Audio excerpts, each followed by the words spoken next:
আসসালামু আলাইকুম ওরহমতুল্লাহ। প্রিয় তাকদির ইসলামিক টিভির শ্রোতা ও বন্ধুরা, আশা করি আপনারা সকলেই ভালো আছেন। তাকদির ইসলামিক টিভির পরিবেশনায় আজকের গল্প সে আমার পৌষ মাস, আর আমি আছি আপনাদের সাথে মোহাম্মদ আলী। গল্পটি লিখেছেন Morsheda Hossain Ruby. Video editing করেছেন জেআর জাহিদ। তো চলুন দেরি না করে গল্পে ফিরি। আজকের গল্প সে আমার পৌষ মাস। রাত জাগার ফলে তার ঘুম থেকে উঠতে আজ একটু দেরি হয়ে গেছে। ভেবেছিলেন নিচে নেমে নাস্তা কিনে আনতে বলবেন, কিন্তু নাস্তার টেবিলে খাবারের সম্ভার দেখে তার চোখ কপালে ওঠার দশা। টেবিলে রকমারি পদের বাহারি নাস্তা, চালের জালি পিঠা আর হাঁসের মাংস ভুনার গন্ধে রানীর পেটের খিদে চাগিয়ে উঠছে। কোণের দিকে সাদা ঝুলি মাংস আর সবজিও দেখা যাচ্ছে। তার মানে এসবই পৌষির কাজ। অন্যান্য দিন হলে কতটা খুশি হতেন কে জানে, কিন্তু আজ তার অনুমতি ছাড়া ফ্রিজ থেকে হাঁসের মাংসের পোটলা বের করার জন্য রাগ হলো তার। এত সাহস পৌষিকে কে দিল? তিনি তো দেননি, অথচ মেয়েটা তাকে জিজ্ঞেস করার প্রয়োজনটুকু বোধ করেনি। বাহ, ঘটনা দেখি ঘটতে শুরু করে দিয়েছে। রাজের বাবা কি তাহলে গতরাতে বঞ্ঝিকে পুত্রবধূ বানিয়ে ফেলল নাকি, যে তার বিন্দুমাত্র অবগতি ছাড়া সাত সকালেই পৌষিরই ইন্তেজাম? রানীকে নীরবে টেবিলের দিকে তাকিয়ে থাকতে দেখে পৌষি হাসি মুখে বলল, মামি, আপনি এসেছেন? আজ সব আপনার পছন্দের খাবার রেঁধেছি মামি। কেন, আজ কি আমার জন্মদিন না ম্যারেজ ডে? আমার মেয়ের জামাইও তো চলে গেছে, তো এই সাত সকালে এমন কি রং লাগলো আমার শুনি? ঠান্ডা অথচ ব্যঙ্গাত্মক সুরে বললেন রানী। তার মাথায় চিন্তার ঝড়। এ বাড়িতে আসা অবধি পৌষি অনেক রান্না করেছে, কিন্তু নিজের ইচ্ছে মতো রান্না করেছে বলে তার মনে পড়ে না। সে সুযোগও নেই, কারণ এ বাড়ির একটা কাঠি ভেঙে দুটুকরো করতে হলেও তার অনুমতি লাগে। সেখানে এত রান্না করা হয়েছে, অথচ তিনি কিছুই জানেন না। ব্যাপারটা অশনি সংকেত দিচ্ছে রানীকে। রানীর খোঁচা খেয়ে পৌষির চেহারা ম্লান হতে গিয়েও নিজেকে সামলে নিল। মামি, আজ আপনি আর মামা আমার দাওয়াতি। এসব আমি করেছি আপনাদের দুজনের জন্য। আমি সকালেই রাহেলাকে দিয়ে রাস্তার ওপারের সব থেকে হাঁসের মাংস আর চালের গুঁড়ি আনিয়েছি। আপনি আমার হাতের চালের জালি পিঠাটা পছন্দ করেন বলে আজ আপনার জন্য এটা বানিয়েছি। আর হাঁস যদি না খান, তাই আপনার জন্য এই মুরগির বুকের মাংস দিয়ে সবজি। এটা খেতে পারবেন মামি? বলেই পৌষি দ্রুত একটা সাদা সবজির বাটি এনে রানীর সামনে রাখল। রানীর এবার মুখ পুরো থমথমে হয়ে উঠল। নিশ্চয়ই রাজের বাবা তাকে পটাতে শিখিয়ে দিয়েছে, আর এই মেয়ে আলগা খাতির দেখাচ্ছে। নইলে পরশু রাতে ওসব কথা বলার পর ন্যূনতম মানসম্মান থাকলে হাসি মুখে এসব করার কথা না। আসলে এদের লজ্জা নেই। পরের বাড়ি থাকতে থাকতে এদের মা মেয়ের লজ্জা সলম সব মাটি চাপা পড়ে গিয়ে গায়ের চামড়া গন্ডারের মতো মোটা হয়ে উঠেছে। নইলে এ বাড়িতে নিজেদের টেকাবে কি করে?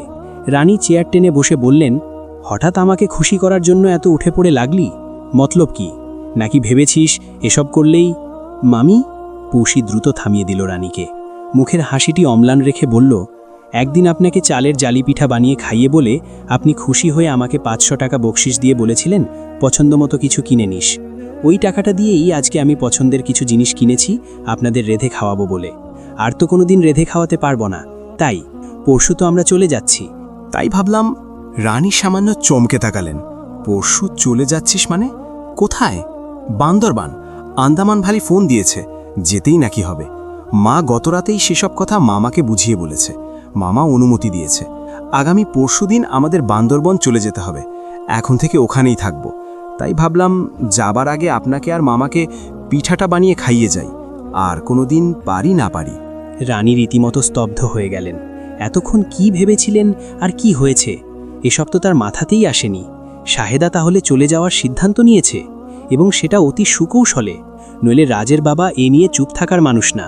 নিশ্চয়ই শাহেদা এমন কিছু বলেছে যেটা না মেনে রাজের বাবার উপায় ছিল না। হাসি মুখে বঞ্ঝিকে বান্দরবান যাওয়ার অনুমতি দিয়েছে, আর এই বোকা মেয়েটা যাবার আগে তাদের দুজনকে নিজের টাকা দিয়ে দাওয়াত খাইয়ে যাচ্ছে। বিনা নোটিসে একটা মায়া জন্মে গেল মেয়েটার ওপর। চোখের দৃষ্টি নরম হয়ে এলো তার। বিব্রত ভাব কাটাতে স্বর স্বাভাবিক করে বললেন, কিন্তু 500 টাকায় তো এসব আসার কথা না। হাঁসের মাংসই তো বোধহয় তোর 1000 টাকা ছাড়িয়েছে। কটা হাঁসা নিয়েছিস? মামি প্লিজ, মেজবানকে এসব জিজ্ঞেস করে লজ্জা দিতে নাই। আপনার মেজবান গরিব হতে পারে, কিন্তু কিপটে না। বাকি টাকা আমি ভরেছি। এবার যদি বলেন টাকা ফেরত নিতে হবে, তাহলে অনেক কষ্ট পাবো। আমার কি অধিকার নেই একবেলা আপনাদের দুজনকে খাওয়ানোর? বলতে গিয়ে পৌষির চোখ ছলছল করে উঠলে রানী আর কথা বাড়ালেন না। হাসি মুখে সবজি বাটি টেনে নিয়ে বললেন, হয়েছে, আর বাংলা সিনেমা করা লাগবে না। দে দেখি তোর জালি পিঠা। পৌষি বড় হটপট টেনে 4-5টা পিঠা একটা প্লেটে দিয়ে রানীর সামনে রাখলে রানী সন্তুষ্ট চিত্তে পিঠেটা ছিঁড়ে সবজিতে ডুবিয়ে তৃপ্তির সাথে মুখে পুরলেন। সাত সকালে এত খুশির খবর পাবেন ভাবতেই পারেননি।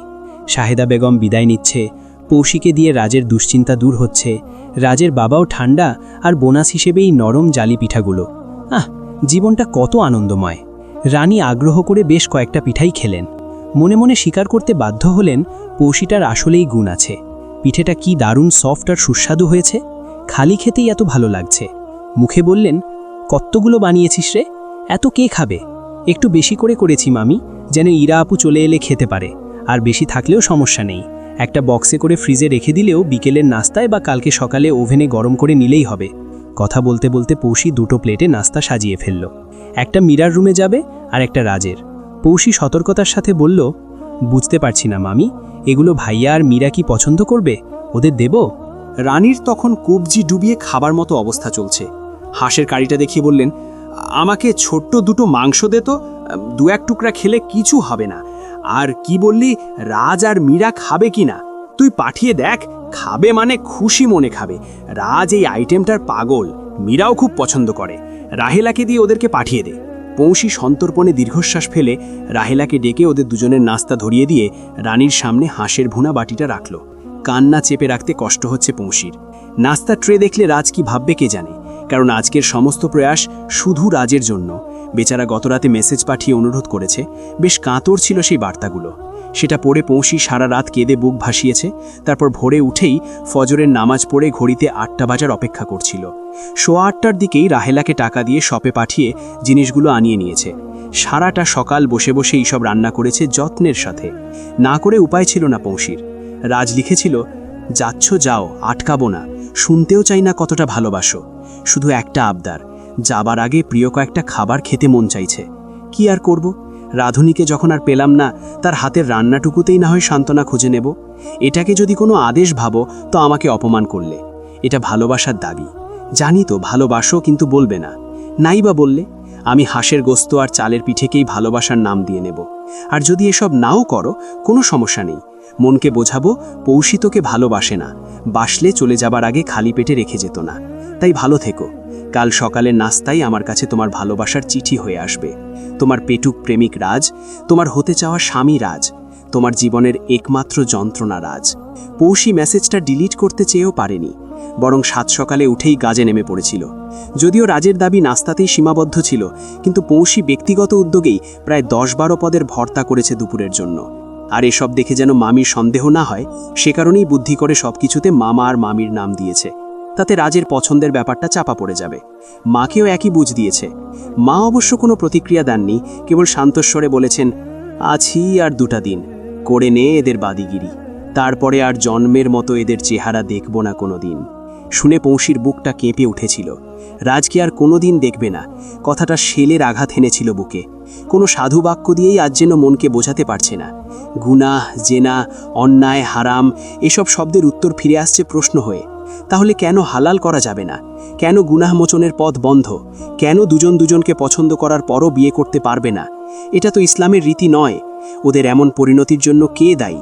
নানান্তর প্রশ্ন পৌশিকে সারাটা রাত বিমর্ষ করে রেখেছিল, কিন্তু বাইলে নিজেকে কঠোর শাসনে শান্ত রেখেছিল। সারা রাতের অঘুম আর সারা সকালের রান্নার ক্লান্তি পৌশিকে দুপুরের পর আর দমিয়ে রাখতে পারল না।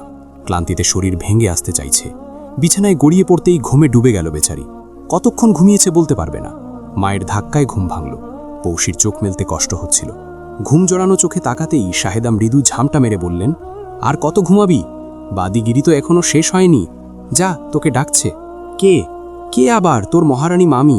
তার মেয়ের জামাই নাকি আসবে রাতে, তোকে ডাকছে। মতলব তো সবই বুঝি। তোরে দিয়েই বাজার করাবে, আবার তোরে দিয়েই রাঁধাবে। যেমন রাস্তা দেখিয়েছিস তেমন এখন ঠেলা সামলা। পৌশিক ঘুম ঘুম চোখেই বিছানা ছাড়ল। এমনিতেও উঠতে হতো ওকে। আসরের ওয়াক্ত চলে যাচ্ছে। অজু করে নামাজটা পড়ে নিল আগে, কারণ আসরের ওয়াক্ত বেশিক্ষণ থাকে না। মামির ঘরে যেতেই তিনি হড়বড়িয়ে বললেন, আর একটু কষ্ট কর না মা, আমাদের নাফিজ নাকি রাতে এখানে খাবে। একটু কাচ্চি বাসাতে পারবি? কাচ্চি? কাচ্চির সব মশলা তো বাসায় নেই মামি, রাস্তার ওপাশের শপে। না না, একটু কষ্ট করে আগোড়া চলে যা না মা, গালি নিয়ে যাবি আর আসবি, তাহলে যা যা লাগে সব আনতে পারবি। রাহেলা তোর সাথে যাবে। যাবি মা, একটু কষ্ট করে? রানীর কণ্ঠে অন্যরকম সুর। এতটা নরম তিনি কখনোই ছিলেন না।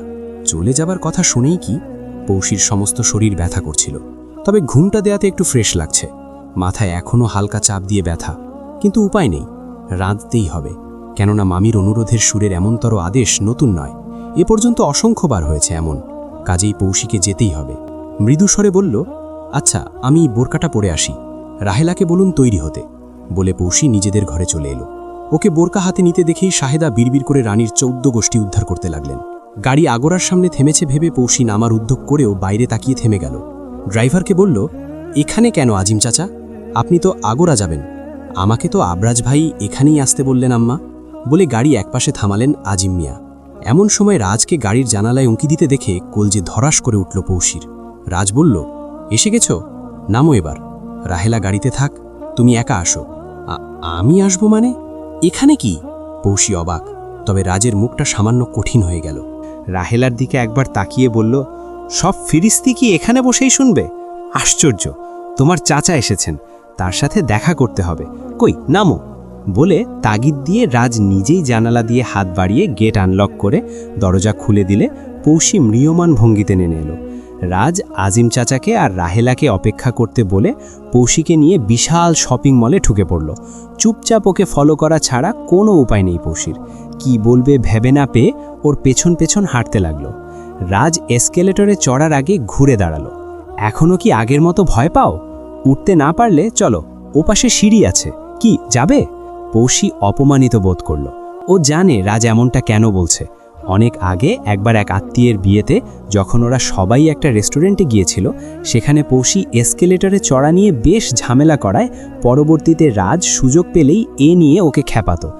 আজও সে সুযোগ মতো একই কাজ করছে। রাজের কথার জবাব না দিয়ে নীরবে এসকেলেটরে উঠে অন্যদিকে তাকিয়ে রইল পৌশি। রাজও মুচকি হেসে ওর পিছু পিছু এসকেলেটরে পা রাখল।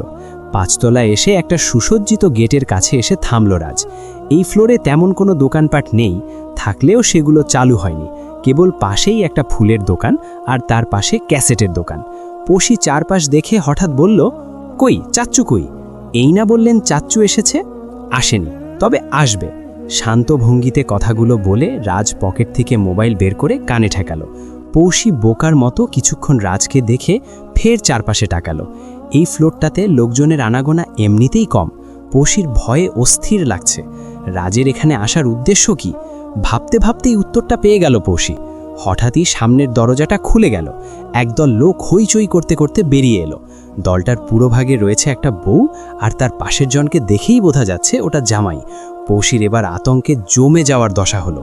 দ্রুত ঘাড় ফিরিয়ে বন্ধ দরজার দিকে তাকালো। গেটের উপরেই বড় বড় অক্ষরে লেখা রয়েছে কাজী অফিস। আশ্চর্য, নামটা এতক্ষণ চোখেই পড়েনি ওর। এখন সব পরিষ্কার হলো ওর কাছে। রাজ ওকে চালাকি করে এখানে এনেছে। তার মানে রাজ ওকে বিয়ে করতে চায়। কথাটা মনে আসতেই সমস্ত শরীর এক অজানা ভয় মেশানো ভালো লাগায় শিউরে উঠল।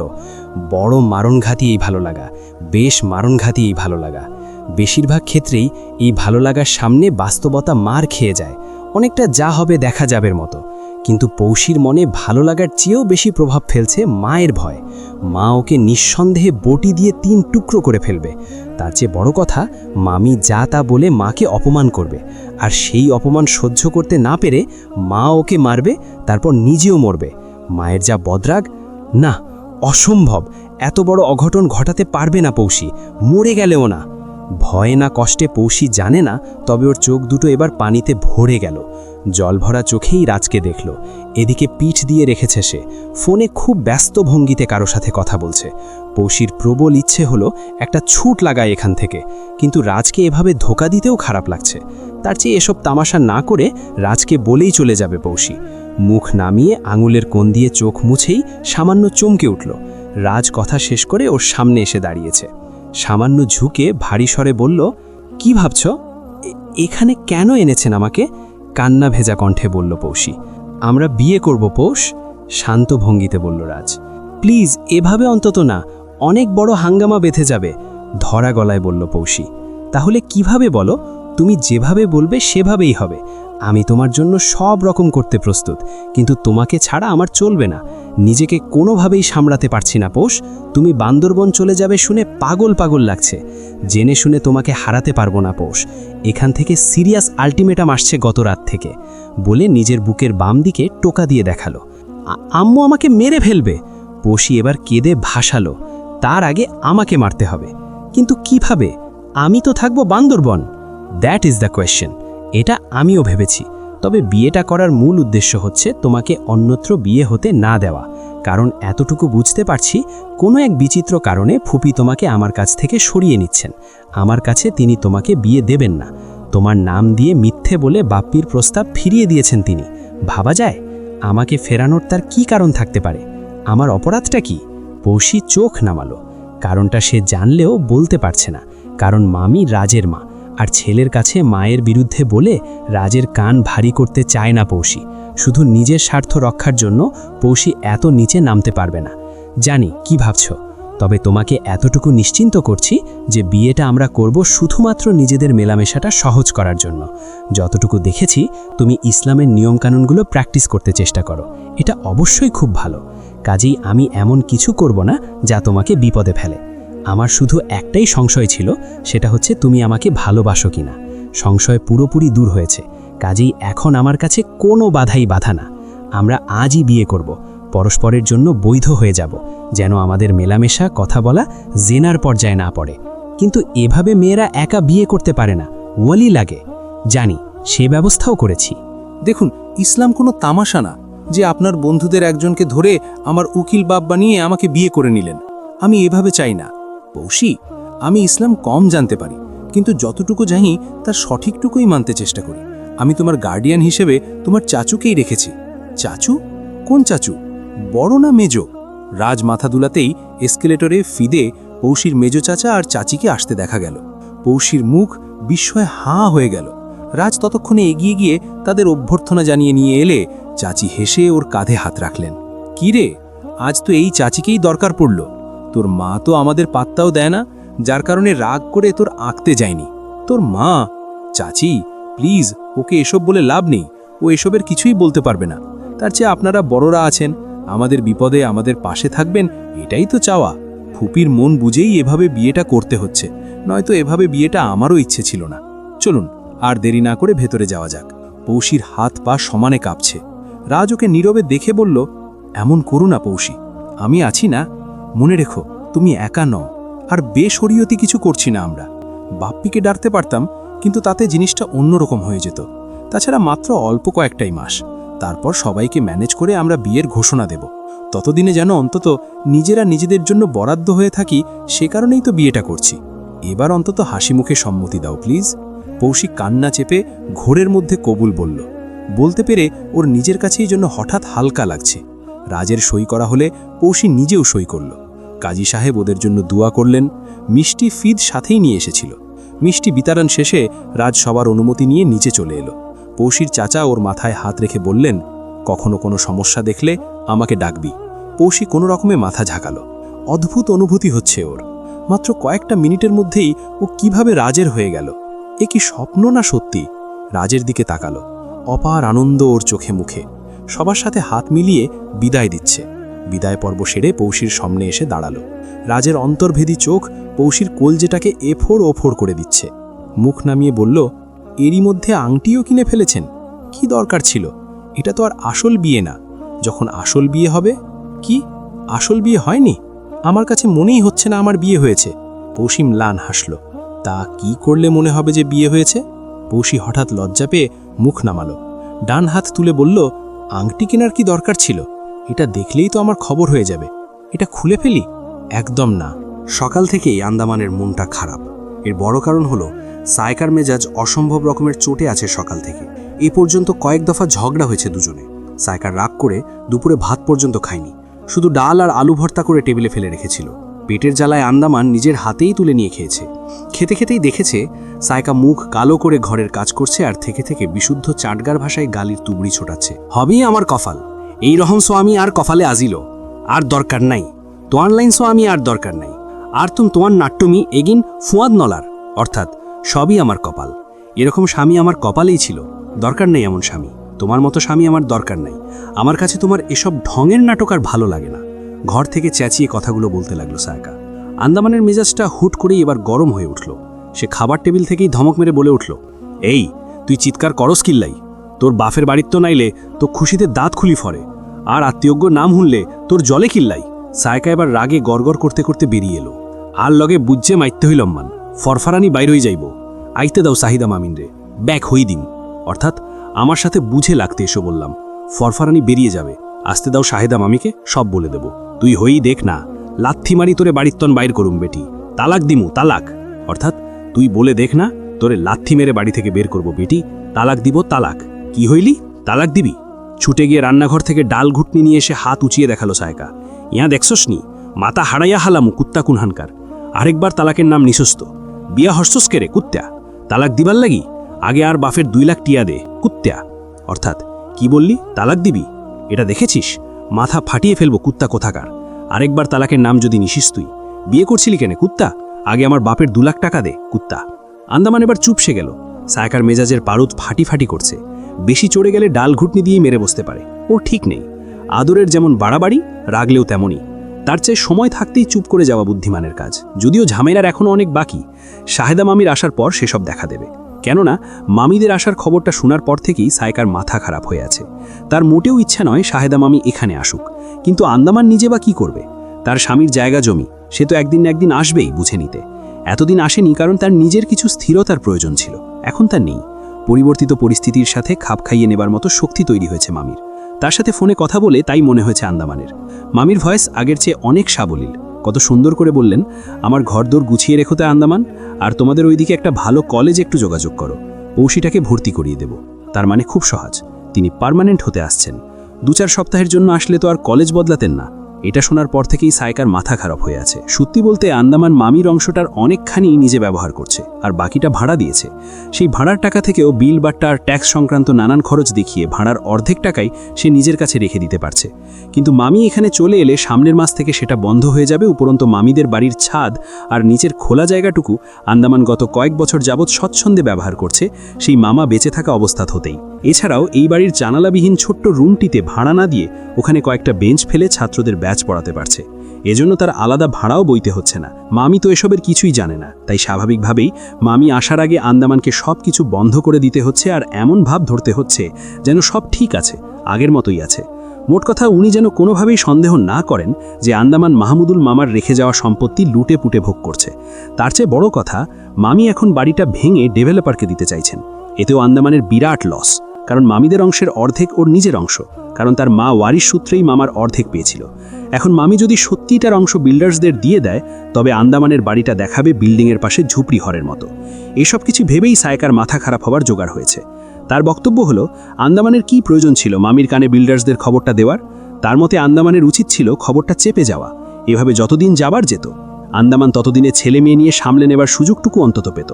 তাছাড়া আন্দামান আগ বাড়িয়ে বিল্ডিং বানানোর খবরটা না দিলে তো আর মামি ঢাকা থেকে ছুটে এই পাহাড়ে আসতেন না। মোটা অঙ্কের টাকার গন্ধ পেয়েই তো ছুটে আসছেন তিনি। শায়েকার রাগটা এখানেই। তার মতে নিজের বুঝ পাগলেও বোঝে, যেমন শাহেদা মামি বুঝেছেন। শুধু বোঝে না তার বেকুব স্বামী আন্দামান। আন্দামানের বোকামির কারণেই তাদের থাকার সুবিধা কমে যাচ্ছে। বাড়তি যে রোজগারটা বাসার ভাড়া বাবদ পেত, সেটাও বন্ধ হয়ে যাচ্ছে। আর ছেলে মেয়ে নিয়ে পথে বসার দিন এসে গেছে তাদের, শুধু আন্দামানের বোকামির কারণে। কিন্তু আন্দামানই বা কী করবে? বিল্ডার্সরা মামির কন্ট্যাক্ট নম্বর চেয়েছে, তার সাথে সরাসরি দেখা করে আলাপ করতে চেয়েছে। তাদের হেড অফিস ঢাকাতে হওয়ায় তারা সেখান থেকেই যোগাযোগ করতে চেয়েছে মামির সাথে। কাজেই মামি একটু রয়ে শয়ে এলেও পারতেন। তিনি যে খবর পেয়ে একেবারে পাত্তাড়ি গুটিয়ে সোজা বান্দরবন চলে আসবেন কে জানত? তাছাড়া আন্দামান কি চাইলেই লুকাতে পারত না, কারণ মামির বড় ভাই আমজাদ চৌধুরী একজন ব্যবসায়ী মানুষ। তিনি কি বোনকে একা ছেড়ে দেবেন? তিনি ঠিকই এসবে নাক গলাবেন। ফলে মাঝখান থেকে আন্দামানের বদনাম হয়ে যাবে। কিন্তু এই শায়েকাকে এসব কে বোঝায়? সে একাধারে মামির প্রতিও বিষোদ্গার করছে। এখন তার অভিযোগের তীর মামির দিকে। এখান থেকেই তার গর্জন শুনতে পাচ্ছে আন্দামান। সিয়ানা বেরি কৃতজ্ঞতা হই কোনো জিনিস তার ভিতরে নাই। ইয়ান কয় না যে বাবা তুই ব্যাগ দেখাশোনা করি কাম কর। উয়নো বেটি ঢাকাতাই উড়ি হাসতিছে। কত শখ বেটির, এই পাহাড়ে মরতে আসতিছে। বেটি আয়ুক না, 1 মাসের মধ্যে না খেদাইছি তো আই থানসির ফুই ন। আই একখানা ব্যাগ বুঝির। হেডি 1 নম্বরের শয়তান বেটি, সোয়ামী খাগি। অর্থাৎ শেয়ানা মহিলা, কৃতজ্ঞতা বলে কোনো কিছু তার ভিতরে নেই। এটা তো বলল না যে বাবা তুমি এসব দেখাশোনা করে যা বুঝো করো। সেটা না, বেটি ঢাকা থেকে উড়ে আসতেছে। কত শখ তার, এই পাহাড়ে মরতে আসতেছে। বেটি আসুক না, 1 মাসের মধ্যে তাকে না তাড়িয়েছি তো আমি থানচির মেয়ে না। আমি একটু একটু হলেও সবই বুঝি। মহিলা 1 নম্বরের শয়তান, স্বামী খাগি। এই তুই ভেরবের কি গরস? ইয়ান সিল্লাস কিল্লেই গোস্বা হইলে কিন্তু তোর কোফালে খারাপই আইতো। ওটা তোর বাপের সম্পত্তি ন, তুই থিয়া শোনা আইট তো। অর্থাৎ এই তুই মনে মনে বিড়বিড় কি করিস? এত চিৎকার কিসের শুনি? রাগ উঠলে কিন্তু তোর কপালে খারাপই আছে। ওটা তোর বাপের সম্পত্তি না। তুই দাঁড়া, আমি আসতেছি।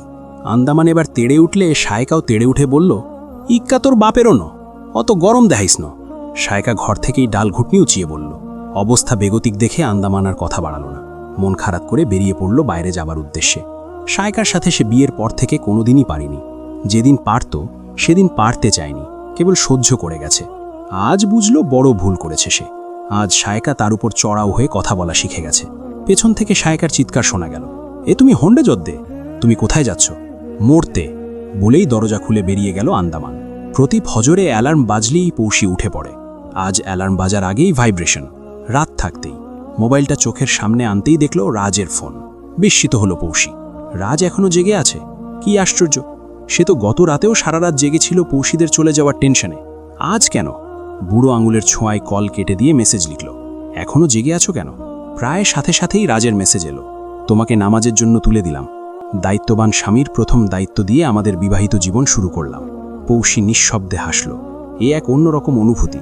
মাত্র গতকাল সন্ধ্যায় ওদের বিয়ে হয়েছে, আর তারপর থেকেই জীবনটা আমূল বদলে গেছে। সব আগের মতোই, তবু কিছুই যেন আগের মতো নেই। প্রতিটা জিনিসের উপর ভালো লাগার রং তার তুলি বুলিয়ে যাচ্ছে। যেদিকে তাকায় সব ভালোবাসার রঙে রঙিন। পৌষি নতুন করে ভাবতে বসল সব। মাত্র একটি রাতের মধ্যেই তার সব ভাবনা বদলে গেল কোন ক্ষণে সে নিজেও জানে না। কখন ঘটল এই ঘটনা? গতকাল বিয়ের আনুষ্ঠানিকতা শেষ করে সেখান থেকেই রাজসহ আগোড়া গিয়ে কেনাকাটা সেরেছে ওরা। আগোড়া থেকে বেরিয়ে রাজ আর ওর সাথে গাড়িতে ওঠেনি। তবে পৌষিকে গাড়িতে তুলে দেওয়ার সময় উপস্থিত দুজনকেই বিয়ে উপলক্ষে মোটা অঙ্কের টিপস দিয়ে শান্ত স্বরে বলেছে, আজিম চাচা, পৌষিকে বাড়িতে নামিয়ে দেবেন, আর আমাদের আজকের পার্সোনাল মিটিংয়ের কথা একদম পাঁচকান করবেন না, ঠিক আছে? বলেই রাহেলার দিকে তাকিয়েছে। কি কথা বুঝে আসছে, না তোকে আলাদা করে বলতে হবে? রাহেলা ভয়ে ভয়ে মাথা নেড়েছে। ওদের সাথে কথা শেষ করে পৌষির দিকে নরম সুরে বলেছে, বাই। সেখান থেকে ফিরে পোশাক না বদলেই নাকে মুখে পাগল পাড়া হয়ে কাচ্চি বসিয়েছে পৌষি। তবে রাহেলা হাতে হাতে সাহায্য করায় পরিশ্রমটা ভাগাভাগি করে নিতে পেরেছে। পৌষির মূল ভয়ই ছিল রাহেলাকে নিয়ে, অথচ দেরির কারণটা পৌষিকে ব্যাখ্যা করতে হয়নি, বরং রাহেলাই উপযাচক হয়ে কৈফিয়ত ঝেড়ে দিয়েছে। পৌষি কিছুটা অবাক হয়েছিল ওর আচরণে। মাত্র 500 টাকা কাউকে এতটা অনুগত করে দিতে পারে ওর জানা ছিল না। রাতে নাফিস ভাই চলে যাবার পর ইরাপু হঠাৎ ওর দিকে তাকিয়ে বলেছিল, তোকে কেমন অন্যরকম দেখাচ্ছে রে পৌষি। কেমন? ধরা পড়া গলায় ঢোক গিলে বলেছিল পৌষি, ঠিক বলে বোঝাতে পারবো না, তবে তোকে খুব সুন্দর দেখাচ্ছে। এইটুকু শোনার পর আর বাকিটা শোনার সাহস হয়নি পৌষির। বুকটা ধুকধুক করছিল ইরাপুর কাছে ধরা পড়ে যাবার আশঙ্কায়। এই ধুকধুকানি সারা রাতই চলতো যদি না সবার খাওয়া শেষে রাজ ওকে রান্নাঘরে আটকাতো। পেছন থেকে এসে হঠাৎ গম্ভীর মুখে বলেছে, কি হয়েছে, মুখ কালো কেন? কই না তো, আপনি এখানে কেন? বলেই চকিতে বাইরে দেখার চেষ্টা করেছিল পৌষি। রাজ নির্বিকারে বলেছিল, আমি জানি আজ কেউ দেখবে না, কারণ আজ আমি মনে প্রাণে চাইছি কেউ দেখুক, আর আমি চিৎকার করে বলি, পৌষি আমার বউ, আর আমি একটু স্বস্তির নিঃশ্বাস ফেলি। কিন্তু আমার সেই সৌভাগ্য হবে না। যেটা হবে তা হলো আমার নববধূ আমার চোখের সামনে দিয়ে চলে যাবে, আর আমি দীর্ঘশ্বাস ফেলব। পৌষির মুখটা তখন হয়তো মলিন হয়ে গিয়ে থাকবে। সে মুখ নামিয়ে আঁচল খুঁড়তে লেগে গিয়েছিল। ঠিক তখনই রাজ ওর শার্টের বুক পকেট থেকে একটা সুদৃশ্য চকচকে কাগজের প্যাকেট বের করে সেটা হাতের উপর কাত করতেই ভেতর থেকে পাতলা চেইন বেরিয়ে এলো। রাজ ওকে মৃদুস্বরে বলেছিল, এটা তোমার জন্য। তখন সবার সামনে দিতে পারেনি, ভেবেছি নিজের হাতে পরিয়ে দেব। বলে চেইনটা চোখের সামনে তুলে মনোযোগ দিয়ে হুক খুলতে লেগে গিয়েছিল। পৌষিত তখন ভয়ে ত্রাহি ত্রাহি। সে বেশ অস্থির হয়েই বলেছিল, আবার চেইন? আমার কি এখন গহনা পরে ঘোরার সময়? কি শুরু করেছেন আপনি? এক আংটির কি কৈফিয়ত দেব সেটাই তো ভেবে পাচ্ছি না। এখন আবার প্লিজ আপনি আবার জানতো, এসব চেইন টেইন আমি পড়তে পারবো না। পৌষি রূঢ় হতে বাধ্য হয়েছিল, কারণ সে জানে মা আর মামির মাঝে ঠান্ডা লড়াই চলছে, মাঝখান থেকে অশান্তি বাড়বে। কিন্তু রাজ শুনলে তো, সে কিছু রেগে গোয়ারের মতো বলল, একবার তো বললাম পরিয়ে দিয়েই চলে যাব, এত অস্থির হচ্ছ কেন?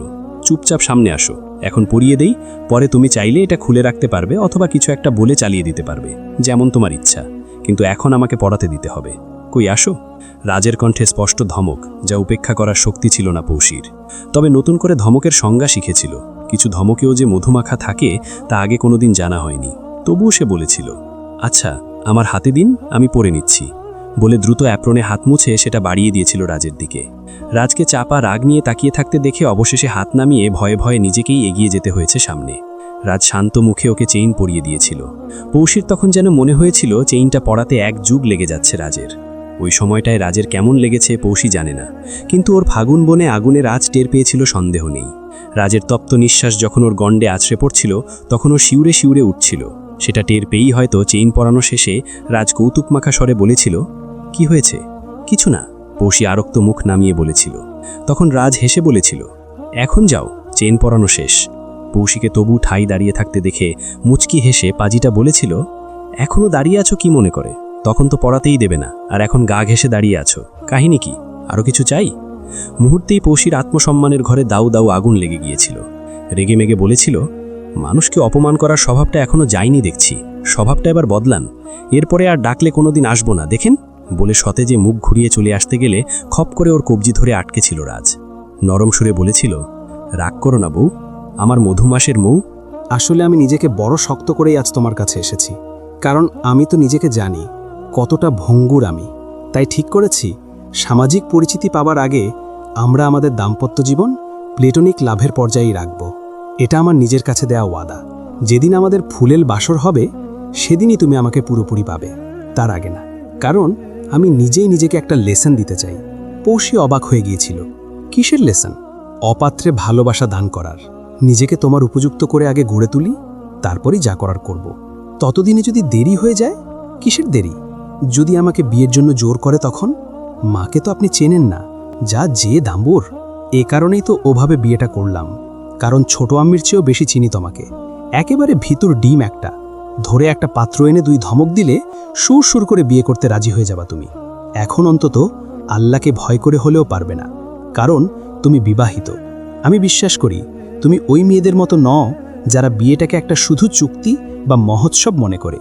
আমি জানি তুমি বিয়ে শব্দের মানে বোঝো। তুমি জানো যে শুধু একসাথে থাকা, খাওয়া আর এক ঘরে ঘুমানোর নাম বিয়ে না। বিয়ে মানে পারস্পরিক বিশ্বাস। তুমি আমাকে বিশ্বাস করো তো? পৌষের চোখ তখন জল টলমল করে উঠল। নিজেকে আর ধরে রাখতে পারেনি। প্রিয় পুরুষের আত্মবিশ্বাস ভরা ভালোবাসার কাছে সমর্পিত হয়েছিল তার 19 বছরের ধৈর্য। কোনো কথা না বলে দুহাতে বেড় দিয়ে সজোরে জড়িয়ে ধরেছিল রাজকে। নিজেও জানে না কেন এমন করেছিল, কেবল মনে হচ্ছিল ওই আশ্রয়টুকু ওর দরকার। ওর ওভাবে জড়িয়ে ধরায় রাজ দৃশ্যতই চমকে উঠেছিল। সে তার হাত দুটো সারেন্ডার করার ভঙ্গিতে তুলে ফেলে বলেছিল, আমি কিন্তু এখনও মোহরানা শোধ করি নাই। পৌশি কোনো জবাব দেয়নি। শার্টের বুকের কাজটা ভিজে যাচ্ছে টের পেয়ে রাজ নরম সুরে বলতে বাধ্য হয়েছিল, ছি, এভাবে ভেঙে পড়ে না পৌষ। তাহলে আমি শক্তি পাবো কোথায় বলো? আমার সমস্ত শক্তি তো তুমি। এবার দয়া করে আমাকে ছাড়ো। এভাবে অ্যাটাক করবে জানলে নিরাপদ দূরত্বে দাঁড়াতাম। আমিও একটা মানুষ, আমারও কষ্ট হয়। আমার পরীক্ষাটা কঠিন করে দিও না প্লিজ। রাজের কথা শুনে পৌশি দ্রুত রাজকে ছেড়ে দিলে রাজ নিজেই সরে দাঁড়িয়েছিল। এগিয়ে গিয়ে রান্নাঘরের তাক থেকে ঢাকনা খুলে একটা কোফতা হাতে নিয়ে তাতে এক কামড় বসিয়ে হাতের কোফতাটা পৌশির মুখের সামনে ধরে ওকেও সেধেছিল। খেয়েছি বলে পৌশি মাথা নাড়িয়ে রাজের আরেকটা ধমক খেয়েছিল। খেয়েছ তো জানি, এখন আরেকবার নিলে সমস্যা কি? অগতে পৌশিকে রাজের অনুরোধ রক্ষা করতে হয়েছিল। আর রাজ বেরিয়ে যেতে যেতে চোখ মটকে বলেছিল, রাতে ফোন খোলা রেখো, কথা আছে। ফোনে বলে পৌশি চমকে উঠলে রাজ ফিরে দাঁড়িয়ে কটমটিয়ে তাকিয়েছিল। মাথায় ঘিলু আছে? তোমার মনে হলো ফোনে কথা বলবো? বুদ্ধ কথাকার, মেসেঞ্জারের কথা বলেছি। বলেই রাজ আর দাঁড়ায়নি, দ্রুত চলে গিয়েছিল। রাত চলে যাবার পরপরই পৌশি ঝাঁপিয়ে পড়েছিল কাজে। দ্রুত হাতে সব গুছিয়ে রুমে আসার সময় শুনল ইরাপু ডাকছে। দীর্ঘশ্বাস ফেলে ইরাপুকে সঙ্গ দিতে হলো। বহু কষ্টে 1 ঘন্টা কাটিয়ে ঘুম পাচ্ছে বলে ঘরে আসতেই মা ধরল, আমার চুলটা বিলি দিয়ে দে। কান্না পাচ্ছিল পৌশির তখন মনে হচ্ছিল যেন সবাই পণ করেছে ওকে আজ রাতে কেউ মোবাইল হাতে নিতে দেবেন না। রাজের সাথে বোধহয় কথাই হবে না। অবশেষে রাত 1টার দিকে ফ্রি হয়ে মোবাইল খুলে দ্রুত ইনবক্সে চলে এসেছিল। রাজের পাঠানো ঘুমন্ত ব্যক্তির স্টিকার ইমো দেখে একা একাই হেসে ফেলেছিল পৌশি। জবাবে চটপট লিখেছিল, ঘুমান তাহলে, বাই। মুহূর্তেই মেসেজ এসেছিল, বাই বললে হাই করতে চলে আসবো কিন্তু। তখন ছোট আম্মিকে তুমি সামলে নিও। ভয় দেখান কেন? ভয় দেখালাম কই? ভয় তো তুমি আমারে দেখাইছো রান্নাঘরে, এই অবল পুরুষকে একা পেয়ে। রাজ লিখেছিল, আর সেটা পরে নিঃশব্দে হেসে খুন হবার দশা হয়েছিল পৌশির। ছোট আম্মি কি করে?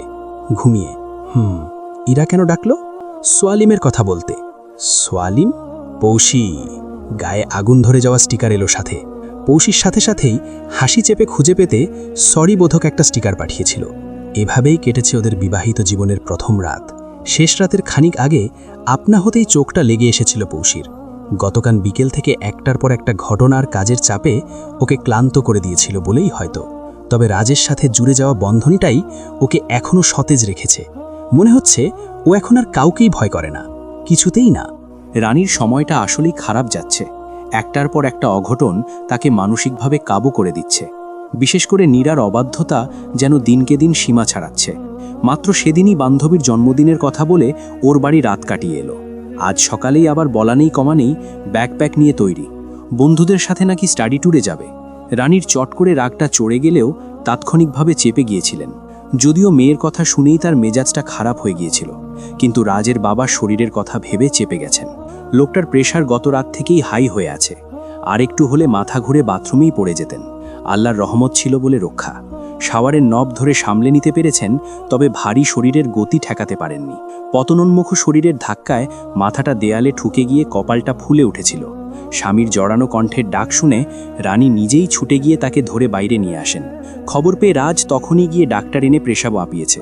প্রেশার বেশ অনেকটাই হাই, 100-170। ডাক্তার তাকে পূর্ণ বিশ্রামের পরামর্শ দিয়ে প্রয়োজনীয় ওষুধ প্রেসক্রাইব করে গেছেন, যার ফলে রানীকে মুখে কুলু পেটে রাখতে হচ্ছে। নইলে নীরাকে আজ এক হাত দেখে নিতেন তিনি। মেয়েটার বড্ড বার বেড়েছে, আজকাল যেন পাখা গজিয়েছে তার। এমনিতেই তার নীরাটা একটু তরলমতি স্বভাবের, আর ভয়টা সে কারণেই। মেয়েটা যেখানেই যায় সেখানেই একটা ফেউ বাজিয়ে ফেলে নিজের সাথে। গত কয়েকদিন ধরে ওর লাগাম ছাড়া ঘোরাফেরা খারাপ লাগলেও মুখ ফুটে কিছু বলেননি তিনি। কারণ একে তো ইরার নতুন শ্বশুরবাড়ির কুটুম্বিটা করতে হচ্ছে, তার উপর পৌষি আর রাজের ওই উটকো সমস্যা। সব মিলিয়ে তিনি এত বেশি ডিস্টার্বড ছিলেন যে নীরাকে সময় মতো কিছুই বলা হয়ে ওঠেনি, যার ফলে মেয়েটা কয়েকদিনের প্রশ্রয়ে একেবারে লাগাম ছাড়া চলাফেরা শুরু করেছে। আজ সকালে নাস্তার পরই যখন সে আউটিংয়ে যাবার প্রসঙ্গ তুলেছে, তখনই রানী রেগে গিয়েছিলেন। পরমুহূর্তেই আশেপাশে শাহেদা আর পৌষিকে দেখে নিজেকে সামলে নিয়েছেন। শাহেদার সামনে নিজের মেয়ের কীর্তি তুলে ধরতে চাননি। এমনিতেই রাজ আর পৌষির ব্যাপারটা নিয়ে শাহেদার সাথে একটা শীতল যুদ্ধ চলছে তার। শাহেদা এ বাড়ি থেকে বিদায় না হওয়া পর্যন্ত রানীকে অনেক সমঝে চলতে হবে। এদিকে রাজটাও যেন কেমন চুপ মেরে গেছে। কে জানে ছেলেটার মনে কি আছে। সিথির নামও ওর মুখে এখন শোনা যায় না। ওর এমন চুপচাপ হয়ে যাওয়াটা অস্বস্তিকর ঠেকছে রানীর কাছে। ছেলেটা তার সাথে এ নিয়ে তর্ক করলেও বরং ভালো হতো, তিনি নিজের কথাগুলো বলার সুযোগ পেতেন। কিন্তু সে তো তা করছে না, বরং এমন ভাব করছে যেন কিছুই হয়নি। নিজে আড়াল থেকে বেশ কয়েকবার রাজ আর পৌষিকে ওয়াচ করার চেষ্টা করেছেন তিনি। অস্বাভাবিক কিছু চোখে পড়েনি, বরং রাজকে আরও গম্ভীর আর নির্লিপ্ত থাকতে দেখেছেন। সে তুলনায় পৌষি ছিল সহজ। মেয়েটা তার বকুনি শোনার পর যেভাবে পালিয়ে বেড়াতো, সেই পালাই পালাই ভাবটা ওর মাঝে নেই। কেমন যেন এক অন্যরকম চাঞ্চল্য ওর মাঝে। সেদিনও নিজ খরচে অত্তগুলো খাবার অ্যারেঞ্জ করলো। আজও সব রান্নাবান্না করেছে নিজ হাতে, যেন চলে যাবার উপলক্ষটা সেলিব্রেট করছে। সত্যি বলতে মেয়েটাকে ঠিক বুঝে উঠতে পারছেন না তিনি। সে তুলনায় বরং শাহেদা ঠিক আছে। সে তার স্বভাব মতো কথা বলা বন্ধ রেখেছে রানীর সাথে। মুখ কালো করে এসে ভাইকে দুবেলা দেখে যাচ্ছে, কিন্তু তাকে এড়িয়ে চলছে। তা চলুক, রানীর তাতে কিছু এসে যায় না। কারণ শাহেদার কোনো অভিমানই আজ রানীর মনে সমবেদনার জন্ম দেয় না। বরং শাহেদাকে নিয়ে অনেক কষ্ট আছে রানীর মনে। এই শাহেদার কারণেই তিনি তার যৌবনের সুন্দর দিনগুলিতে ডানা মেলে উঠতে পারেননি। একটা বেলা স্বামীর সাথে খুনসুটি বা খোশ গল্প করতে পারেন নাই। ডাইনির মতো কাবাবে হাড্ডি হয়ে হাজির হতো ওই আইবুড়ি শাহেদা। মন মতো ছেলে না পেলে বিয়ে করবেন না বলে জেদ ধরে রানীর মাথা খাচ্ছিল সে। ওর কারণেই রাতের ঘুমের সময়টুকু ছাড়া রাজের বাবার সাথে তার দেখা বা কথা বলা খুব কমই হতো। যেটুকুও বা হতো তাই শাহেদার জ্বালায় প্রেমালোপে লুপ নিতে পারত না। কোনো না কোনো ছুতোয় রানীকে কাজ দিয়ে আটকে ফেলতো, আর নয়তো রাজের দাদুর কানে গিয়ে কান কথা বলে ভেজাল লাগিয়ে দিত। আর আজ এসেছে নিজের মেয়েকে দিয়ে তার অমন রাজপুত্রের মতো ছেলেটাকে ফাঁসাতে। কসমিন কালেও তা হতে দেবেন না রানী।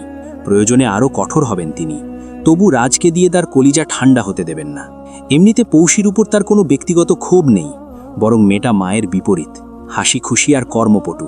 কিন্তু ওর সমস্যা একটাই, সে শাহেদার মেয়ে। রানী মনে মনে আরেকটা দিনের অপেক্ষায় আছেন।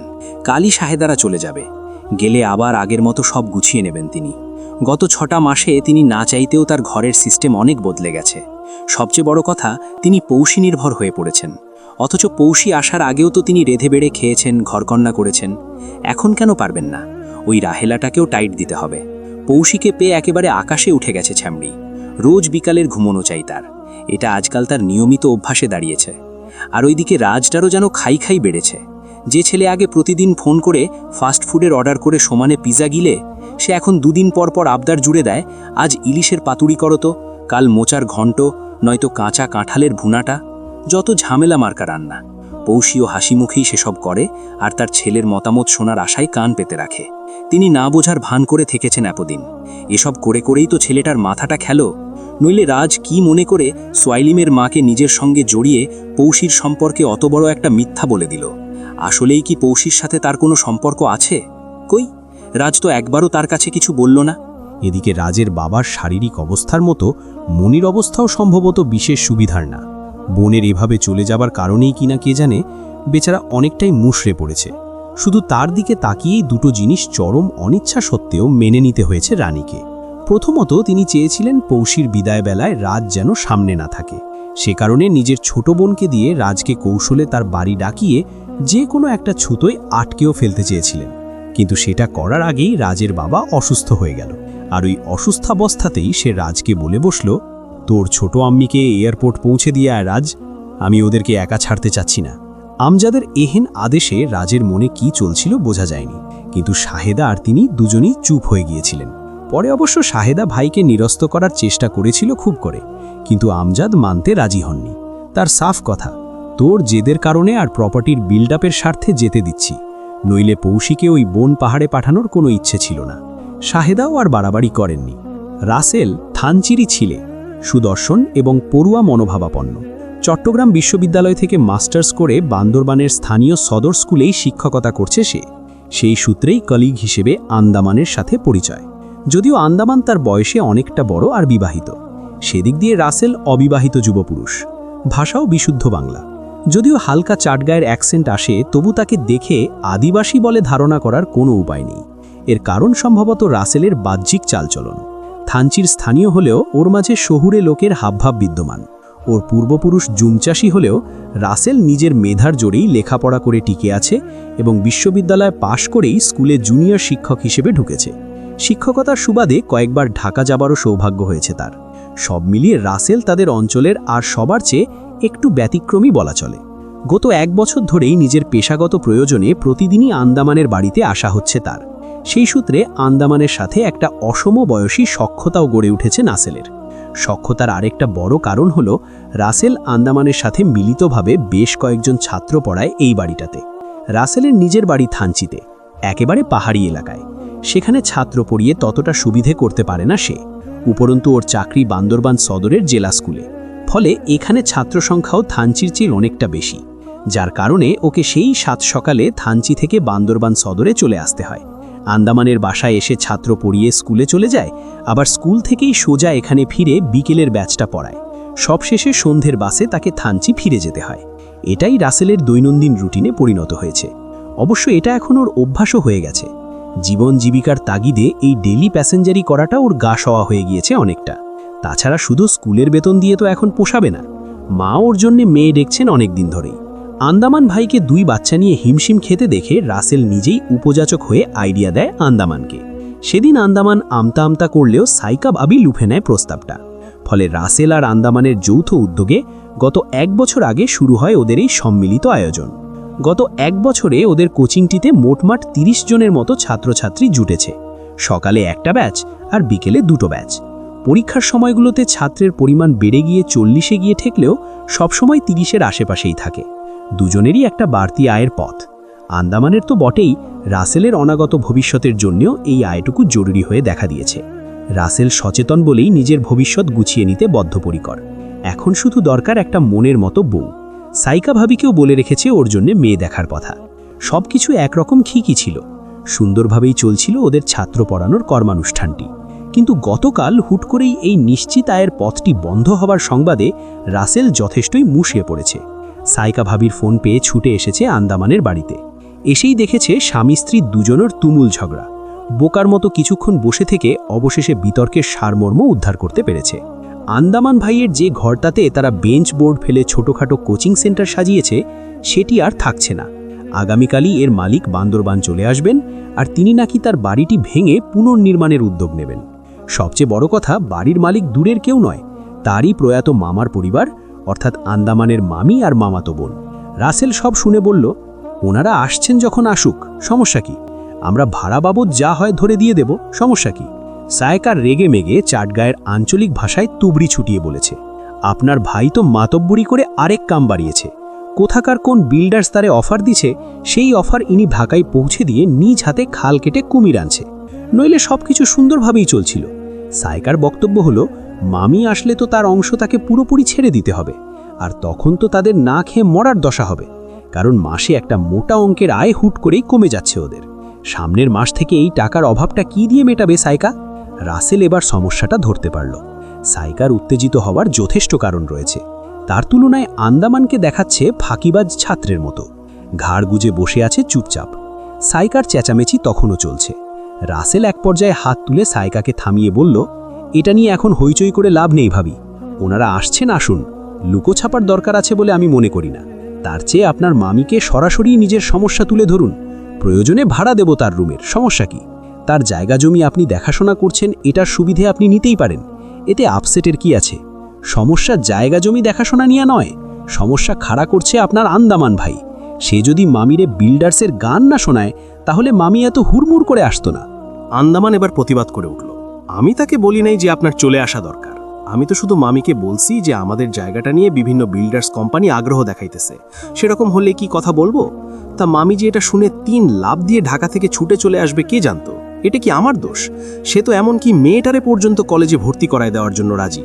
আমি বুঝলাম না, মামির কি ঢাকা শহরে থাকার জায়গার অভাব পড়লো যে তার সব ছেড়ে ছুড়ে বান্দরবনে আসতেই হবে? আচ্ছা, যা হবার হয়েছে, এটা নিয়ে এখন ভেবে মাথা খারাপ করে লাভ নেই।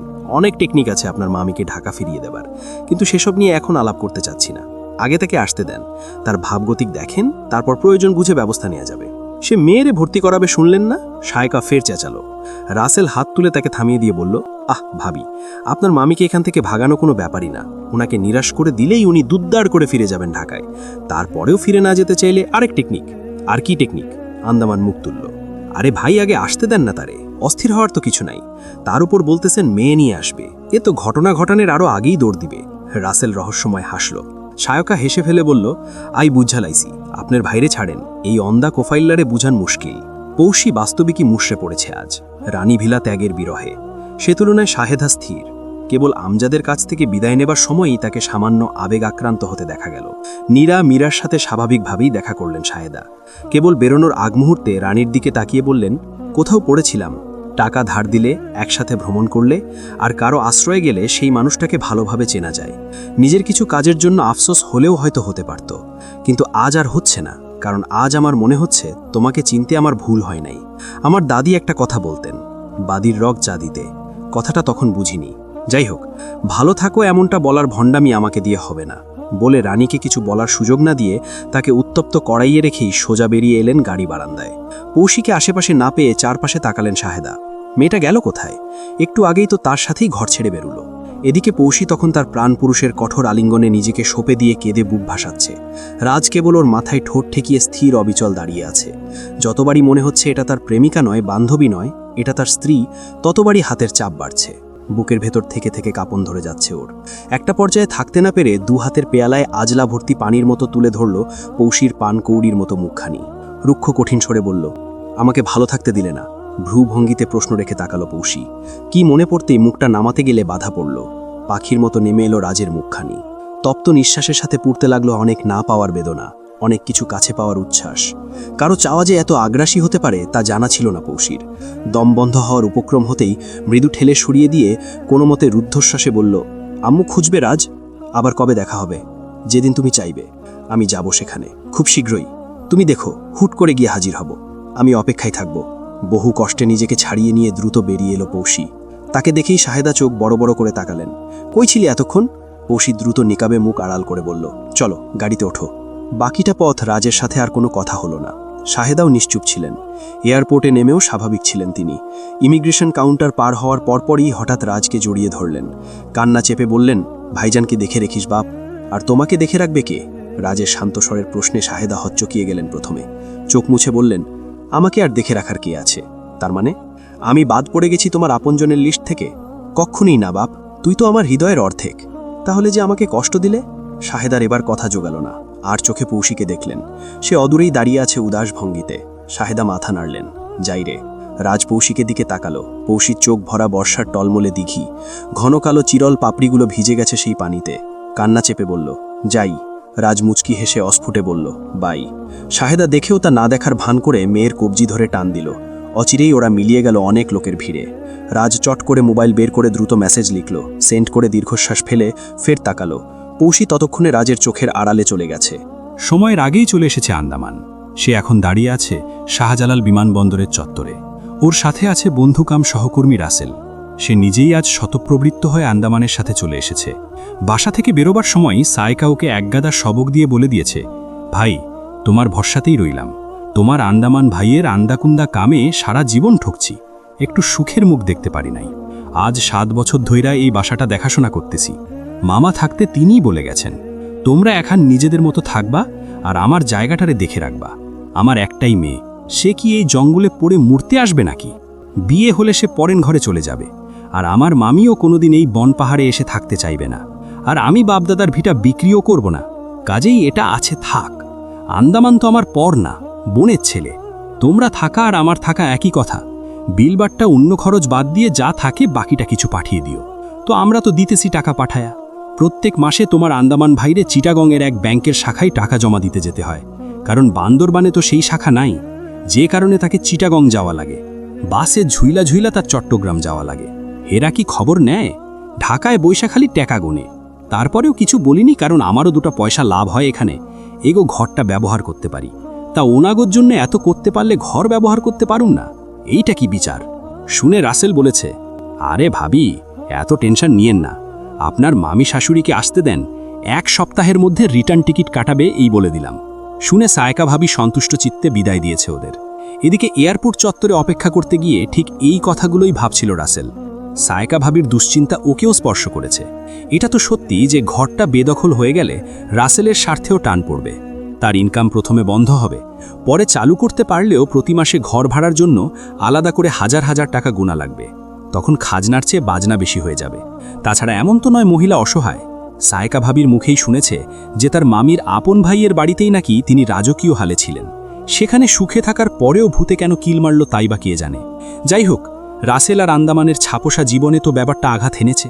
একবার ভেবেছিল আন্দামান ভাইয়ের মামিকেই ভাড়া বাবদ লামসাম একটা ধরিয়ে দেবে, কারণ উনি এখানকার চলতি বাজার দর জানেন না। 2-3 হাজার টাকা কমিয়ে দিলেও টের পেতেন না। সেটিও করা গেল না। এই মহিলা নাকি বাড়ি ভেঙে বিল্ডার্সদের দেবে জায়গাটা হোটেল বানাতে। তাতে তো অন্তত বছরখানেক লেগে যাবে। ততদিন আন্দামানের যা হবে না হবে, রাসেলের তো লালবাতি জ্বলবে। সব ছাত্র হাত ছাড়া হয়ে অন্যত্র চলে যাবে। তখন তো আমছালা দুটোই যাবে। না, এদের একটা ব্যবস্থা না করলেই নয়। তবে রাসেল সায়কা ভাবিকে এ নিয়ে সান্ত্বনা দিলেও রিটার্ন টিকিট কাটানোর কোনো ব্যবস্থা সে এখনো পর্যন্ত করে নাই। ওর আসলে মনে হয়েছিল আগত অতিথিদের সাথে দেখা করে নেওয়াটাই হবে অধিক যুক্তিযুক্ত। তাতে পরিকল্পনার ধরন নির্ণয় করতে সুবিধা হবে। তাছাড়া আগত অতিথি দুজনের একজন হলেন আন্দামান ভাইয়ের মামি, অপরজন তার মেয়ে। এটা শোনার পর তখনই রাসেল এসে সায়কাকে বলেছিল, তাহলে আর বেশি ভাবার দরকার নেই ভাবি। গল্পচ্ছলে এখানকার বনদস্যু সম্পর্কে একটা আবছা ভয় দেখিয়ে দেবেন, ব্যাস কাজ হয়েও যেতে পারে। কদিন বাদেই দেখবেন ঢাকা উড়াল দেবে। কেননা জায়গাটা স্থানীয়দের জন্য যতটাই সহজ, ঢাকা থেকে উড়ে এসে জুড়ে বসা শীতের পাখিদের জন্য ততটাই অনিরাপদ। আপনি বোঝাবেন এখানে 2-1 সপ্তাহের জন্য বেড়াতে এলে কোনো সমস্যা নেই, কিন্তু ঘাঁটি গেড়ে বসলে সমস্যা আছে। মোটামুটি কোনোভাবে যদি এই জাতীয় কিছু কথা আপনার মামির মনে ঢুকিয়ে দিতে পারেন তো কাজ হয়ে যাবে। রাসেলের কথা শুনে অবশ্য আন্দামান ভাই বলেছেন তার মামি নাকি যথেষ্ট শক্ত ধাঁচের মহিলা, বরং তার মামা মারা যাওয়ার পর নাকি আরও শক্ত হয়ে গেছেন। তবে আন্দামান ভাই তার মামাতো বোনের খবর জানেন না, কারণ তাকে অনেক আগে একেবারে ছোটবেলায় দেখেছেন তিনি। সেই মেয়েও নিশ্চয়ই মায়ের মতোই খান্ডারনি হবে। তাহলে তো সব হেসে বদলে ফের নতুন করে ভাবতে হবে। নইলে একজন নারী যতই শিক্ষিতা আর বিদুষী হোক না কেন, তার শারীরিক সীমাবদ্ধতা তাকে মানতেই হবে, অন্তত যদি তার ন্যূনতম সম্ভ্রমবোধ থেকে থাকে। রাসেলের মনে হচ্ছে একবার কথা বলার পরই যা সিদ্ধান্ত নেবে, পরে এমন না হয়ে যায় অযথাই সামান্য মশা মারার জন্য কামান দাগার আয়োজন করে বসেছে। রাসেল দেখল আন্দামান ভাই মোবাইলের সময় দেখে সামনের দিকে এগিয়ে যাচ্ছেন। হয়তো তাদের আসার সময় হয়ে গেছে। রাসেল সামান্য সরে এলো, বারান্দার এপাশে এসে দাঁড়াতেই সালামের শব্দ পেল। ঘাড় ফিরে দেখল যোগলু দাঁড়িয়ে আছে। যোগলু বান্দরবনের স্থানীয় একজন গাইড। বান্দরবনের দুর্গম এলাকাগুলো ঘুরে দেখতে গেলে নিয়মিত ট্যুরিস্টরা ওকেই বেশি খোঁজে। এর আরেকটা কারণ হলো যোগলু খুবই চৌকস একজন গাইড। এমনিতে তো গোটা বান্দরবনই ওর নখদর্পণে, তার উপর সে দক্ষ সাঁতারু এবং একজন ভালো ট্র্যাকারও। ঘটনাক্রমে যোগলুর একমাত্র ছেলে রাসেলের ছাত্র। সেই সূত্রে যোগলুর চোখে সে যথেষ্ট সম্মানের পাত্র। যোগলু কাছে এসে দাঁড়াতেই রাসেল একগাল হাসল। কি খবর যোগলু, তুমি এখানে কোনো কাজে এসেছো নাকি? হ্যাঁ রাসেল ভাই, এদিকে একটা কাজে আইছি। তোমার আবার এদিকে কি কাজ? তোমার কাজ তো সব থানচি, রেমাক্রি, কেওক্রাডং, ওইখানে হলো তোমার রাজত্ব। এইখানে কি মনে করে? রাসেল হালকা চটুল স্বরে খানিক রসিকতা ভরে বলল। শুনে যোগলু ঠোঁট বাঁকালো। আর বইলেন না ভাই, বলেই যোগলু রাসেলের একেবারে কাছে এসে গলা খাদে নামিয়ে বলতে লাগলো, আমগো এলাকার এক মাইয়ার লগে পিরিত বানছে এক বরিশাইল্লা পোয়া। দুইজনের লুকায়া বিয়া শাদিও কইরা ফেলাইছে। সেইটা নিয়ে মহাগ্যাঞ্জাম। চিটাগাং ইউনিভার্সিটিতে পড়তো দুইজনই। তো সমস্যা কি? প্রেম করেছে বলেই তো বিয়ে করেছে। আরে বুঝেন নাই, মাইয়াটা হইল চাকমা, হেরা বাইরের কাউরে অ্যালাউ করে না।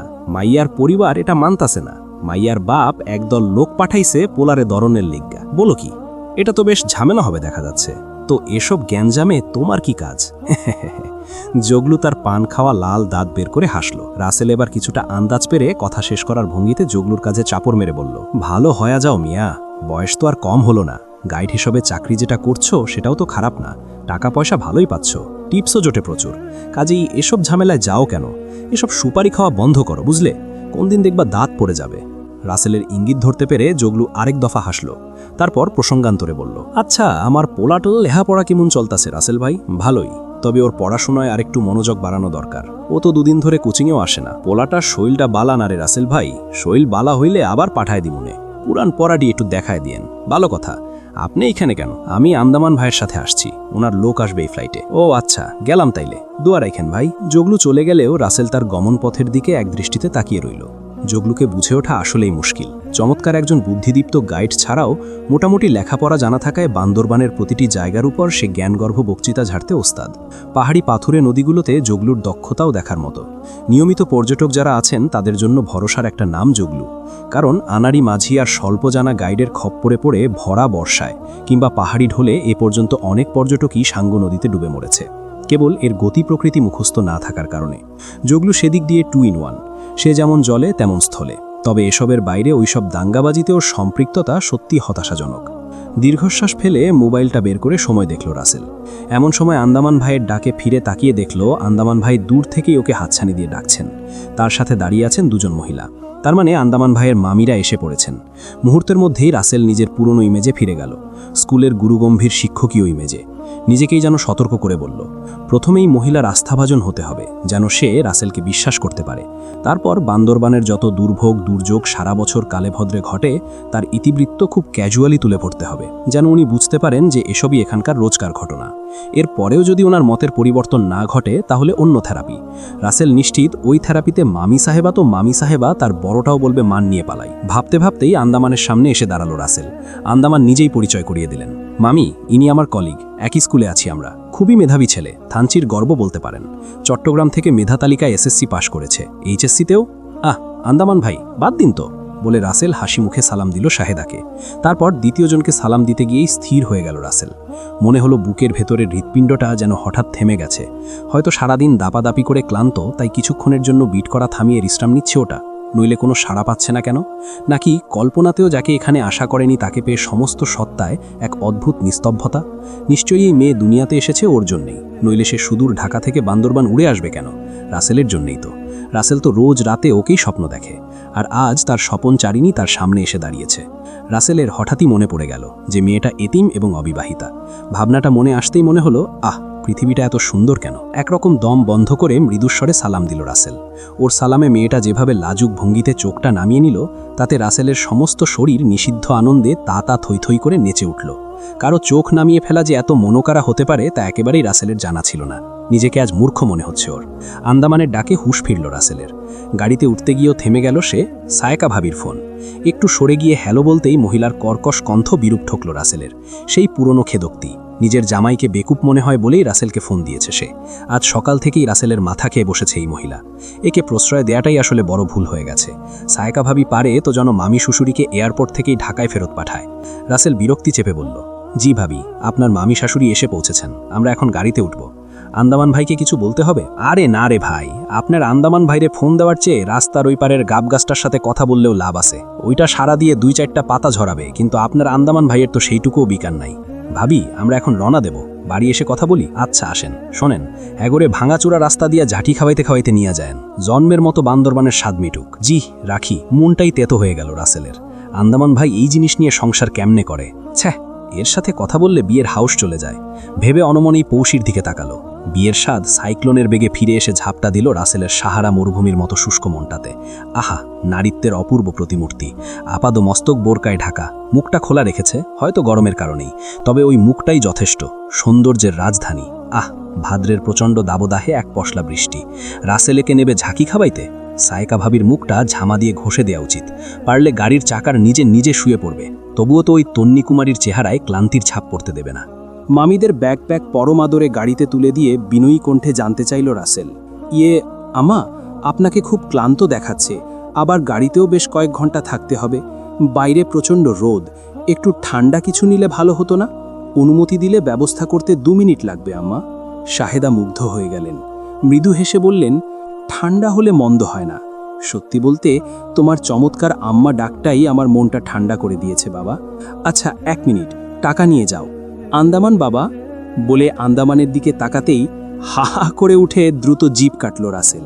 ছি আম্মা, ঠান্ডা তো আমি অফার করলাম আপনাকে, আর আপনাকে আম্মা ডাকার কারণ হলো আমার নিজের মা নেই, শৈশবেই হারিয়েছি তাকে। আপনাকে দেখেই ডাকটা আপনা হতেই মুখে এসে গেল। একটু বসুন আম্মা, আমি এক্ষুনি আসছি বলে পা বাড়িয়েও ফিরে এসে পৌশিকে দেখিয়ে বলল, ইয়ে উনি কোনটা পছন্দ করেন, তাহলে সেটাই আনতাম। ওনার কোক চলবে? বলেই এক নজরে পৌশির ছিপছিপে অবয়বে চোখ বুলিয়ে নিয়ে মনে মনে ভাবতে লেগে গেল রাসেল। তোমার নিটোল অবয়ব তো বলছে কোক ছুঁয়েও দেখো না, নিশ্চয়ই তোমার স্প্রাইট চাই। কোকে কিন্তু প্রচুর ফ্যাট জানো মেয়ে। শাহেদা মেয়ের দিকে তাকালেন। তোর জন্যে কি আনবে রে পৌষ? আমার সাথে পানি আছে, আর কিছু লাগবে না বলে নিজের উদাস দৃষ্টিগুলো জানালা দিয়ে বাইরে মেলে দিল পৌষী। সেদিকে তাকিয়ে আরেক দফা ভাবনার সাগরে মন ডুবালো রাসেল। মন গেয়ে উঠল, ওর নাম পৌষ। আহা, তবে কি সে আমার পৌষ মাস? পৌষীরা যখন বান্দরবন পৌঁছল তখন বেলা প্রায় পড়ে এসেছে। টানা জার্নির ক্লান্তি এখন পৌষীর চোখে মুখে। বারবার টিস্যু চেপে ঘাম মুছতে হচ্ছে ওকে। তবে চারপাশের প্রাকৃতিক সৌন্দর্য মাঝে মধ্যেই ওকে অনমনা করে দিচ্ছিল। রাজের কথা মনে পড়লেই চোখ জোড়া ভিজে আসছে। এ কেমন ভালো লাগা যে মনে পড়লেই কান্না আসে। আম্মুর চোখে ধরা পড়ার ভয়ে মুখটা বাইরের দিকে ফিরিয়ে রাখল পৌষী। কয়েকবারের ঝাপটায় চোখের পানিগুলো শুকিয়ে নিয়ে বোতলের মুখ খুলে তাতে আলতো করে ঠোঁট ছোঁয়াতেই সামনের দিকে চোখ চলে গেল তার। ওই রাসেল নামের চাকমাটা দিব্যি গাড়ির ব্যাকসাইড ভিউ মিররের ভেতর দিয়ে তাকিয়ে আছে ওর দিকে। পৌষীদের গাড়িটা অল্প কিছুক্ষণের জন্য বান্দরবন সদরে ঢোকার মুখে থামাতে হয়েছে। ড্রাইভার কি একটা আনতে দোকানে গেছে। এই সুযোগে আন্দামান তার জীবনের যাবতীয় করুণ কাঁথা গাইতে শুরু করে দিয়েছে। আর ওই বেয়াদবটা না দেখার ভান করে মুখ ফিরিয়ে রেখেছে, অথচ তার চোখ আয়নার দিকে। সে বাইরে দেখার সুযোগে পৌষীকে দেখছে। তার মানে এটা তার মেকি ভদ্রতা। আসলে সে চরম ফাজিল। নইলে এভাবে চোরের মতো কোনো মেয়ের দিকে ননস্টপ তাকিয়ে থাকবে কেন চাকমা কোথাকার? না, চাকমাও না, চাকমাদের তো থ্যাবড়ানো চেহারা। এর চেহারা বর্বর মগদের মতো, কিন্তু তার ছুকছুকানি ভাবের জন্য মগা ডাকা যেতে পারে। কারণ একমাত্র লেস পার্সোনালিটির মগারাই মেয়ে দেখলে ছ্যাবলার মতো ফাঁক ফোকর গলে তাকিয়ে থাকে। রিয়েল পার্সোনালিটির যারা, তারা সরাসরি অ্যাপ্রোচ করে। যেমন তার রাজ। আহ রাজ, ওর অন্ধকার জীবনের একচিলটি আলো, নিটোল যৌবন সরসী নীরে মিলনের শতদল। ভাবতেই মনটা অন্যরকম হয়ে গেল পৌষীর। নিজেকে আড়াল করতে দ্রুত নিকাবে মুখ ঢেকে নিল। আচমকা মায়ের কথায় পৌষীর ধ্যান ভাঙল। তুই যখন খুব ছোট তখন একবার তোর বাবা সহ আমরা সবাই এখানে এসেছিলাম। এটা প্রায় 1900। মায়ের দিকে তাকালো পৌষী। বেচারি নস্টালজিয়ায় ভোগা শুরু করেছে। তারপরে অনমনেই চোখ চলে গেল ওই মগাটার দিকে। প্রচণ্ড রাগে পিত্তি জ্বলে গেল এবার। আশ্চর্য তো, সে হাসছে কিভাবে? পৌষীকে নিকাব টানতে দেখে কি? রাগে মুখ ঘুরিয়ে কিছুটা সরে বসল পৌষী। যেন আয়নায় ওর প্রতিবিম্ব দেখতে না পায় লোকটা। সব ভালো লাগে, কিন্তু মন্দকে ভালো সাজতে দেখলে সহ্য হতে চায় না। বাড়ি পৌঁছানোর পরপরই সায়কা বেরিয়ে এলো। হাসমুখে এসে পা ধরে সালাম করার জন্য ঝুঁকতেই শাহেদা বাধা দিলেন। আরে করো কি বউ, পা ছুতে হবে না। কেমন আছো তোমরা? জি ভালো। আপনি কেমন আছেন মামি? আল্লাহর রহমতে ভালো আছি। তোমাদের এদিকের সব খবর ভালো তো? আর আমাদের ভালো। দিন যত যাচ্ছে আমি তো আরও খারাপই হতে দেখি। আগে আপনাদের ছেলে আর আমি একা ছিলাম, খরচ কম ছিল। দুজনে চলে গেছে, আর এখন তো মনে করেন বাচ্চা কাচ্চা নিয়া সে একলা সব দিক পারে ওঠে না মামি। এক ছাতার স্কুলের চাকরি, তার ওপর বেতন হইল নামে মাত্র। আমি বললাম এবার 2-4টা টিউশনই নাও, ঘর তো খালিই পড়ে আছে। মামির ঘর ব্যবহার করলে কি মামি তোমারে মাইরে ফেলাবে নাকি? তা এখন এসব কথা থাক মামি, আসুন আপনাদের ঘর দেখিয়ে দিচ্ছি। আগে ফ্রেশ হয়ে বিশ্রাম নিন। সাহেদা সায়কাকে এক নজর ভালো করে দেখে নিলেন। মেয়েটাকে বিয়ের সময় দেখেছিলেন তিনি, ভারী চৌকস। তখন বোঝা যায়নি, কারণ ঘোমটার আড়ালে নুইয়ে রেখেছিল মুখটা। এখন তো দেখা যায় খুব বুদ্ধি করে কথা বলে। রাজনীতি করলে এতদিনে এমপি বনে যেত। বুদ্ধির ধার আন্দামানের চেয়ে কয়েক গুণ বেশি। তবে ও জানে না ওর বুদ্ধি এখনও সাহেদার চেয়ে কম। সাহেদা মুচকি হেসে বললেন, হ্যাঁ, ফ্রেশ হয়ে একটু বিশ্রাম নিতে হবে। ঢাকা থেকে চট্টগ্রাম আসতে এত কষ্ট হয় নাই। চট্টগ্রাম থেকে বান্দরবন আসতে যা হলো। তবু ওই রাসেল ছেলেটা যথেষ্ট কষ্ট করেছে। ওরা দুজন কোথায়? ওরা হয়তো বাইরে আছে, এক্ষুনি চলে আসবে। তা এটা কি আমাদের পৌষী? মাগু, কত বড় হয়ে গেছে। পৌষীর দিকে ভালো মতো তাকিয়ে বলল সায়কা। পৌষী হেসে নিকাব সরিয়ে সালাম দিল। সায়কার দৃষ্টির পরিবর্তন ওর নজর এড়ালো না। অনেকটা বিস্ময় মাখানো, তবে বিস্ময় শেষের অভিব্যক্তিটাই বোঝা গেল না। বাইরের ঘরে আন্দামানদের গলার শব্দ পেয়ে পৌষী দ্রুত নিজেকে কাভার্ড করে ফেলল। কেন যেন ওই বেহায়া লোকটার চাহনি সহ্য হচ্ছে না। অবশেষে পৌষীরা তাদের নিজেদের ঘর বুঝে পেল। দোতলায় বেশ বড়সড় একটা অংশ জুড়ে করা হয়েছে ঘরটা। বাকিটা খোলা হলেও কাঠের রেলিং দিয়ে ঘেরাও করে সেখানে হরেক রকমের ফুলের টব বসিয়ে বাগান করা হয়েছে। তবে তাতে ফুলের চেয়ে সবজিই লাগানো হয়েছে বেশি। পুঁই শাকের লকলকে ডাঁটা প্লাস্টিকের মোটা তার বেয়ে ছাদে উঠে গেছে। তবে জায়গাটা সবুজে ঘেরা আর ভেতরমুখী হওয়ায় ভালো লাগলো পৌষীর। এখানে দাঁড়ালে দূরে সবুজাভ পাহাড়ের চূড়োগুলো চোখে পড়ছে। ওখানে কি যাওয়া হবে কোনো দিন? হঠাৎ ভাবনায় পড়ে গেল পৌষী। কতদিন থাকতে হবে ওদের এখানে? আম্মু কি সবসময় থাকার প্ল্যান করে এসেছেন, নাকি মামাদের বাড়ি থেকে বেরোনোর কোনো কৌশল এটা? কারণ মামা তো এমনিতে আসতে দিতে রাজি হচ্ছিলেন না, আর মামি থাকতে দিতে। তবে যত যাই হোক, সম্মান নিয়ে সরে এসেছে, এটাই ভালো হয়েছে। দরকার নেই অত আধিক্যে তার। কপালে যা আছে তাই হবে। অন্তত কারো বাড়ির আশ্রিতা তো হতে হচ্ছে না। এটা যে কতটা লাঞ্ছনার তা ভুক্তভোগী ছাড়া বাকিরা বুঝবে না। 2 দিন যাক, তারপর আন্দামানকে নিয়ে কিছু ফার্নিচার দেখে আসব। খাটটার অবস্থা দেখেছ কেমন নড়বড়ে? আপাতত থাক, নাই মামার জায়গায় কানা মামা। মায়ের কথায় পৌষী ঘরের ভেতরে সরে এলো। চারপাশে চোখ বুলিয়ে একবার দেখে নিল ঘরটা। মাঝারি ধরনের একটা খাট আর কোণে ওয়ার্ড্রোব, আলনাও আছে দেখছি। এ যুগে কেউ ঘরে আলনা রাখে পৌষী জানত না। একটা ভাঙাচোরা ড্রেসিং টেবিলও আছে কোনায়। কার জিনিস এগুলো? ভাবতে ভাবতেই মায়ের দিকে চোখ পড়ল তার। ফোন কানে দিয়ে বাইরে চলে গেছেন।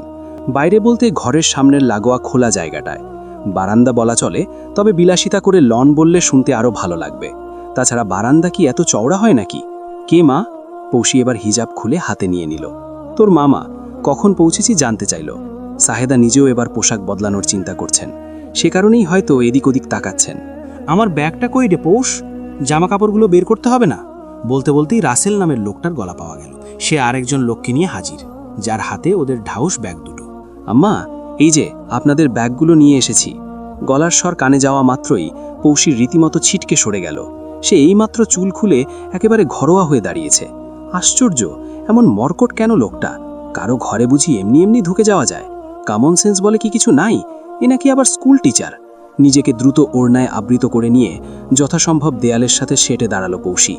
রাসেলের সাথে শ্রমিক ধরনের লোকটা ব্যাগ দুটো রেখে চলে যেতে রাসেল তাকে থামিয়ে পকেট থেকে মানিব্যাগ বের করে 50টা টাকা গুজে দিতে গেলে সাহেদা হাহা করে উঠলেন। তুমি কেন দিবে বাবা? আমি তো দিচ্ছিলাম, কোনো সমস্যা নেই। আম্মা, আমি তো আপনার ছেলের মতোই। তবু এটা কেমন? আমার জন্য তুমি কেন খরচ করবে? এবার অস্বস্তি ফুটে উঠল সাহেদার কণ্ঠে। আম্মা, সব আন্তরিকতা টাকায় পরিমাপ করা যায় না। সামান্য 50টা টাকাই তো, বলে পৌষীর দিকে তাকালো। পৌষী ততক্ষণে তার লনে গিয়ে দাঁড়িয়েছে। সে বেশ বুঝতে পারছে রাসেল নামের লোকটা ওর জীবনে নতুন একটা যন্ত্রণা হয়ে দেখা দিচ্ছে। গাধাটা এটাও বুঝতে পারছে না ওই 50 টাকা দিয়ে দানশীলতার উন্মুক্ত প্রদর্শনী ওকে কতটা নিচে নামিয়ে দিয়েছে। চরম পর্যায়ের ছোটলোক মনে হচ্ছে তাকে এখন পৌশির, যার নিজের ব্যক্তিত্বের এই লড়ার দশা। সে বাচ্চাদের চরিত্র কি গঠন করবে আল্লাহই মালুম। লোকগুলো চলে যাওয়ার পর পৌশি রাগে ফেটে পড়ল প্রায়। সে হাত থেকে বোরকা ছুঁড়ে মারল খাটের ওপর। আম্মু, তুমি কি বলো তো? লোকটা সোজা ঘরে ঢুকে গেল আর তুমি কিচ্ছু বললে না? প্রিভেসি বলে কি কিছু নাই নাকি? আশ্চর্য, এ কেমন তার শিক্ষিত যে ন্যূনতম ম্যানার্স জানে না? কারো ঘরে যে নক করে ঢুকতে হয়, গাধাটা কি এটা জানে না? আহা পৌশি, তুই ওই বেচারার উপর হঠাৎ এত রেগে যাচ্ছিস কেন? অজপাড়া গায়ের মানুষেরা, শহরে লোকদের মতো অত ম্যানার্সের বালাই নাই। আর এখানে আমরা ওদের সাহায্য ছাড়া অচল। এরা স্থানীয় লোক, এদেরকে হাতে রাখতে হবে, বুঝলি? তাছাড়া মাত্রই তো এলাম, আগে নিজেদের মতো গুছিয়ে থাকা শুরু করি, তারপর না প্রিভেসির প্রশ্ন। নে, ব্যাগ খুলে আমার ম্যাক্সি বের করে দে, আমি গোসল করব। বলেই ঘরের আধা ভাঙা ফার্নিচারগুলোর দিকে তাকিয়ে স্বগতোক্তির সুরে বললেন, আন্দামানকে বলেছিলাম আমাদের থাকার জন্য একটা খাট আর ওয়ার্ড্রপের ব্যবস্থা করতে। টাকা যা লাগে দিয়ে দেব। অবস্থা দেখে তো মনে হচ্ছে জিনিসগুলো কিনে আনে নাই, মানুষের কাছ থেকে চেয়ে এনেছে। স্কুল টিচার হয়ে এমন ফটকাবাজিও শিখলো কোথায়? এগুলো তোমার কিনা?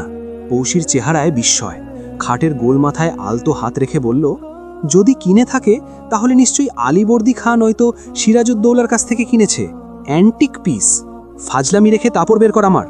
অগত্যে পৌশিকে বিরস মুখে সেটাই করতে হলো। সে মনে মনে একটা ফোনের অপেক্ষায় আছে। প্রাণটা আইঢাই করছে রাজের সাথে একটু কথা বলার জন্য। কই আগে তো কখনো এমন হয়নি? নাকি রাজের গায়ে এখন স্বামী শব্দের সিল পড়ে যাওয়ায় ওর মূল্যমান বেড়ে গিয়েছে? একা একাই ভেবে সারা হলো পৌশি। ঘোরের মধ্যেই মায়ের দিকে হাত বাড়িয়ে দিল এক সেট কাপড় সহ। শাহেদা অবাক হয়ে বললেন, এটা তো তোর 3 পিস, আমাকে দিচ্ছিস কেন? Oh sorry. পৌশি এবার ঝুঁকে মনোযোগ দিয়ে মায়ের মেক্সি হাতড়াতে লাগলো। কখন পৌঁছেছ? ভারী গলায় প্রশ্ন করল রাজ। তার উত্তরে ভেজা কণ্ঠে পৌশি বলল, ঘণ্টাখানেক হয়। 1 ঘন্টা পরে ফোন দিলে আমাকে? কি করব, আম্মু সারাক্ষণ সামনে, তাই চাইলেও পারছিলাম না। ফুপির সাথে আমার কথা হয়েছে গাড়িতেই, যখন তোমরা বান্দরবান সদরে। এখন কি করছে ফুপি? নিচে গেছে আন্দামান ভাইদের বাসায়। কেমন লাগছে জায়গাটা? মোটামুটি, বেশি ভালো না। শহরের যান্ত্রিকতা দেখে বোঝাই যায় না যে এটা বান্দরবান। কয়েক মাইল ভেতরে গেলে প্রাকৃতিক দৃশ্য পাবে। এটা তো সদর, তবে যে হারে সব শহর হওয়া ধরেছে, কয়েক বছর পর দেখবে ওগুলোও শহর বনে গেছে। রাজ হাসল। মামার শরীর এখন কেমন? তোমার শ্বশুরের শরীর আগের চেয়ে ভালো। বৌমাকে মিস করছেন উনি, তাই? আর শ্বশুরের ছেলে? ছেলের অবস্থা খারাপ, বিছানা ভিজাচ্ছে আর কি। মানে? থমথমে সুরে বলল পৌশি। অজান্তেই মুখ লাল হয়ে উঠেছে ওর। মানে আবার কি? সারা রাত কেঁদেছি বাংলা সিনেমার নায়কদের মতো। তুমি কি ভেবেছিলে? না না, আমি কি ভাবব? পৌশি দারুণ বিব্রত। শোনো পৌশি, আমি বিছানায় পিপি করা ছেড়েছি যখন আমার বয়স 2 কি 3। আমি কিন্তু এবার ফোন রেখে দেব। পৌশির কান গরম হয়ে উঠেছে। রাখো দেখি, তোমার বুকে কত বল আছে একটু দেখি। খুব মুডে আছো মনে হচ্ছে। দাঁড়াও, তোমার মুডটা এবার নষ্ট করে দিচ্ছি। এখানে আসার পরপরই রাসেল নামের এক মহামানবের সাথে পরিচয় হয়েছে আমাদের। উনি এখানকার লোকাল স্কুলের শিক্ষক, এসএসসিতে গোল্ডেন প্রাপ্ত গোল্ডেন বয়। ওনার অতি আহ্লাদি ভরা খেদমতে আমার মায়ের মন বিগলিত। নিশ্চিন্তে ওনাকে তোমার সতীন ধরে নিতে পারো। এবার কিন্তু তুমি ফাজলামি করছো। কথা কি সত্যি? চাইলে ছবি পাঠাতে পারবো, নয়তো কৌশলে আম্মুকে জিজ্ঞেস করে দেখতে পারো। আর জানো তো আমি মিথ্যে বলি না। কিন্তু সে তোমাকে দেখলো কিভাবে? ও মা, একসাথেই তো এলাম। উনি আমাদের আনতে গিয়েছিলেন চিটাগাং এয়ারপোর্টে আন্দামান ভাইয়ের সাথে। বোঝাই যাচ্ছে এ বাড়িতে খুব চলে তার। বাই দ্য ওয়ে, উনি হলেন থানচির গর্ব আন্দামান ভাইয়ের ভাষায়। আমি রাখছি। রাজের কণ্ঠ ভারী হলো। পৌশির মন ভারাক্রান্ত। কেন? তুমি নিশ্চয়ই ওই ব্যাটার সামনে নিজের চাঁদ মুখের প্রদর্শন করেছ, নয়তো সে জানলো কিভাবে যে তুমি পেত্নী না উর্বশী? গরমে হাঁসফাঁস লাগছিল তো কি করব? তাহলে জিলবাব পরারও দরকার নেই, ওটাও বাদ দিয়ে দাও, ঠান্ডা লাগবে। রাজের স্বরে চাপা রাগ। পৌশি নিজের ভুল বুঝতে পারছে। ঠাট্টা করতে গিয়ে মৌচাকে ঢিল মারা হয়ে গেছে। রাজ যে এতটা রেগে যাবে বুঝতে পারেনি। আপোষের সুরে বলল, আচ্ছা সরি, এত রাগ করছো কেন? আমি পারতপক্ষে আর ওনার সামনে যাব না, হলো তো? পারতপক্ষে না, একদম যাবে না, কথা বুঝেছ? বুঝেছি। প্রিয় দর্শক, আজকে এই পর্যন্তই। আবারও দেখা হবে পরের কোনো গল্পে। আরও এরকম নিত্য নতুন গল্প বা উপন্যাস পেতে তাকদির ইসলামিক টিভি চ্যানেলটি সাবস্ক্রাইব করুন। গল্পটি কেমন লেগেছে অবশ্যই কমেন্ট করে জানাবেন। আর হ্যাঁ, একটি কথা না বললেই নয়, আমরা যেন সকলেই নামাজ ঠিকমতো আদায় করি, কারণ নামাজ পাপ কাজ হতে বিরত রাখে। আল্লাহ সুবহানাহু ওয়া তাআলা আমাদের সবাইকে 5 ওয়াক্ত নামাজ জামাতের সাথে আদায় করার তৌফিক দান করুন। আমিন।